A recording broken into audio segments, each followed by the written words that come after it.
Tá na 1,000 farige chósta na héireann na modachas sa bliana. An gannéad an 10 farige is mó an éisin. Is éon suhainteach gléigeala a chan fórmhór na bliana go dainn sa farige. Ach ar nó ní féidir le ho nadaíonna ver a farige. Agus mar sin ó modachas sa bliana tagann siad go dtí na fáilteacha agus go dtí oileán na héireann chun clán a bheith.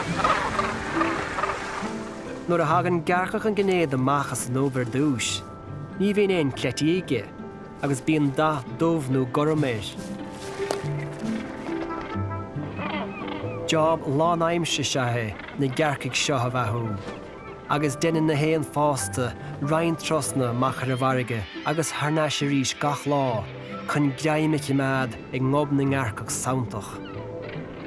Caithfidh siad toma síos isteach san isce chun breach a bharú, agus nuair a bhualann siad an tuisce, déidir rís de bheith meath cótapig le 100 km san uair a chloig.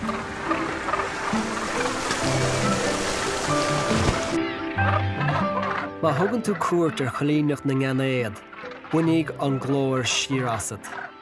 Marann siad anaghair dá chéile I meas na gloch, agus is minic a bhíonn na córsnig brian na chéile.